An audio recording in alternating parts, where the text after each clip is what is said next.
Pense e responda. Você está salvo? A pergunta de todas as perguntas. A pergunta mais importante da vida nesta terra, com certeza, é: eu estou salvo? Vamos entender por que essa é a pergunta mais importante e salvo de quê e como ter essa certeza. Como você pode ter certeza que está salvo? Ela é a pergunta mais importante, naturalmente, porque ela trata daquilo que é eterno dentro de você. O seu corpo não é eterno. Ele está envelhecendo, se você ainda não percebeu.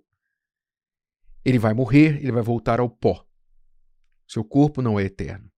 O espírito que está em você, o fôlego da vida que cola a sua alma ao seu corpo, este é de Deus, vem de Deus e vai voltar para Deus. Mas a alma que está em você, esta é você. Você é a alma. Você é uma alma que habita um corpo e não o corpo que é habitado por uma alma. Você é a alma. E essa alma é eterna. E foi por esta alma que o Senhor Jesus veio ao mundo para que ela e todas as almas que creem possam ser salvas. Então, por isso ela é a pergunta mais importante. Eu estou salvo? A minha alma está salva? O texto sagrado diz assim lá em Atos, capítulo 4, versículo 12, diz assim: e em nenhum outro há salvação. Em nenhum outro a não ser Jesus. Porque também debaixo do céu nenhum outro nome há, dado entre os homens, pelo qual devemos ser salvos. Ou seja, o Senhor Jesus é o único que pode oferecer esta salvação à alma humana. E você já vai entender por que ele é o único.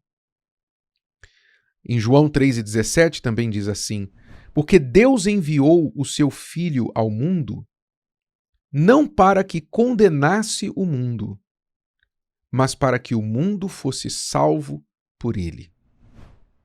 Então Deus não está querendo condenar ninguém.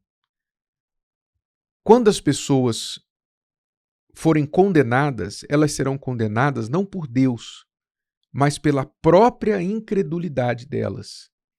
A sua incredulidade, a sua decisão de não crer em Deus e no seu Filho, que ele deu para salvá-las, é que vai condená-las.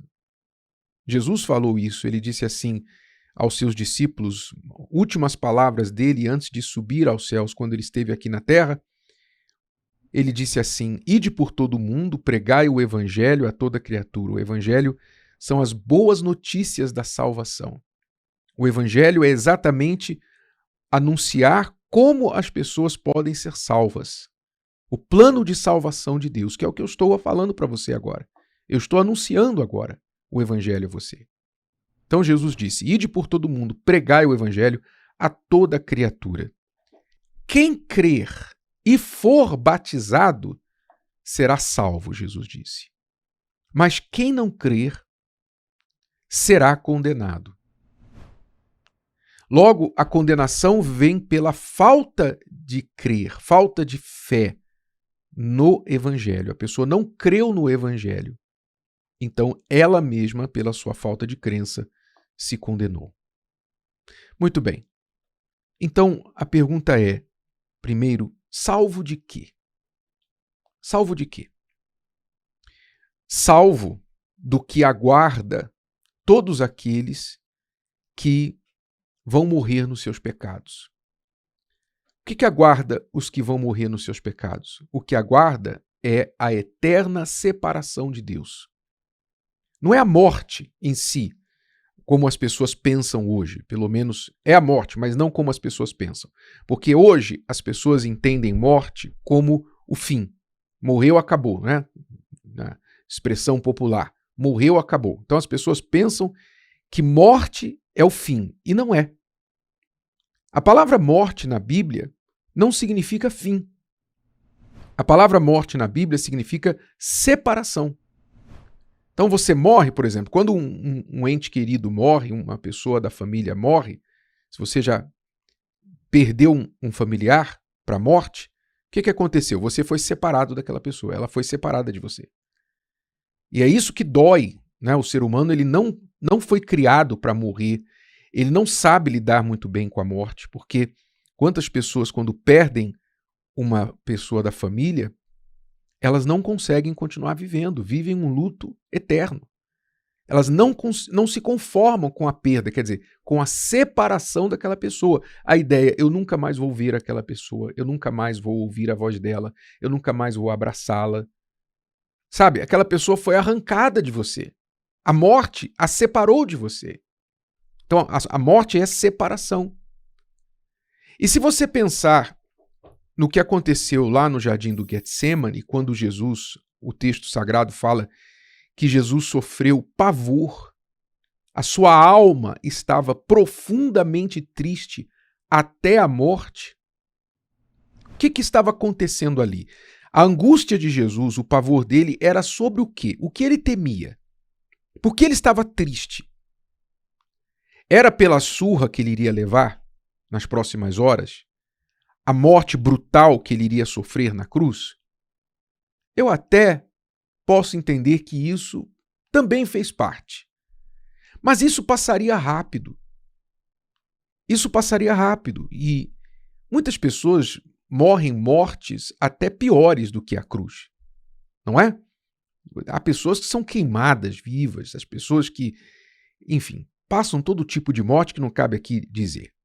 Mas, qual era a angústia? A angústia não era simplesmente pelo sofrimento físico que Jesus iria passar, porque aquilo duraria algumas horas e passaria.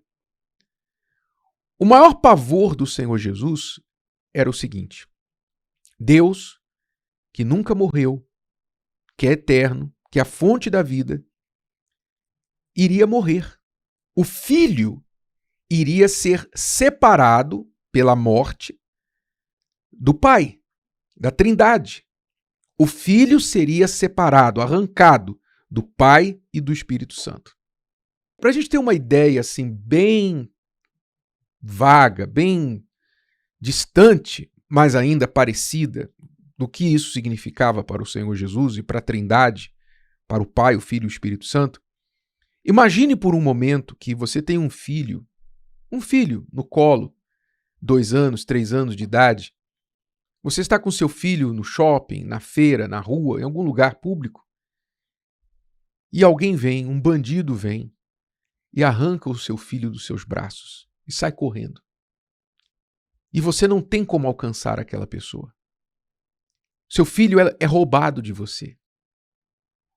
Qual é a sensação?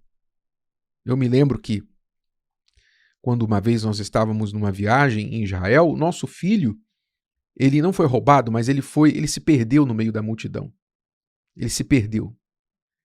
E nós, meu amigo, minha amiga, só quem já passou por isso sabe o que é você perder uma criança no meio de uma multidão. A sensação que você tem, sabe, é física. É muito física. A sensação de impotência, de pavor, do que aconteceu, quem levou, onde está, o que vai acontecer, e se eu não achar mais o meu filho? As perguntas, as dúvidas geram pavor em nós. Quem já passou por isso sabe. Ou imagine, você é um marido, você é um homem casado, está com a sua esposa em algum lugar, voltando para casa, e alguns bandidos interceptam vocês, colocam a arma na sua cabeça e dizem: nós vamos levar a sua esposa. E arrancam a sua esposa de você. E eles indicam que vão fazer mal à sua esposa. Como é que você, homem, se sentiria? Pois é, ambos os exemplos apontam para uma pessoa amada sendo arrancada de nós, separada de nós. Foi isso que Jesus passou lá na cruz. Ele estava sendo arrancado por quem? Pelos pecados meus e seus, de toda a humanidade, que ele estava atraindo para si, a fim de pagar por esses pecados com a sua vida. Pois o salário do pecado é a morte, ou seja, para pagar um pecado, alguém tem que dar a vida. Então ele ia entregar a vida dele, não pelos próprios pecados, porque ele não pecou, mas pelos pecados de toda a humanidade. Então, aquela situação trouxe pavor para ele. E também a possibilidade de que ele poderia falhar. Ele poderia fracassar, porque se ele pecasse em algum momento, deixando raiva, deixando mágoa, sabe, fazendo a própria vontade, como ele orou no Getsemane, não seja como eu quero e como tu queres, se ele falhasse em algum momento, até o seu último suspiro na cruz, e havia muitas razões porque ele poderia falhar, humanamente falando, ele então não serviria como nosso substituto, porque aí ele teria pecado e não poderia mais carregar o pecado de ninguém, senão o dele mesmo. Então aquele pavor de ter a sua alma rasgada, separada do Pai e do Espírito Santo, foi o que tomou conta dele no Getsemane. Mas ele enfrentou tudo aquilo e venceu. Venceu para quê? Para nos dar esta possibilidade da salvação. Então, quem crer nele, quando ele venceu tudo aquilo, venceu a morte, depois de 3 dias morto, como ele havia profetizado, ele viveu novamente, foi ressuscitado, por quê? Porque a morte não tinha nada contra ele. A morte não poderia segurá-lo, não poderia mantê-lo, porque não havia crime nele. Então a morte teve que devolvê-lo. E assim ele ressuscitou. E por ele, por este nome, todos os que nele creem podem ser salvos. Então, para responder a pergunta novamente, como eu posso ter certeza que estou salvo, certeza da minha salvação? Somente se eu creio de fato no Evangelho, creio no Senhor Jesus.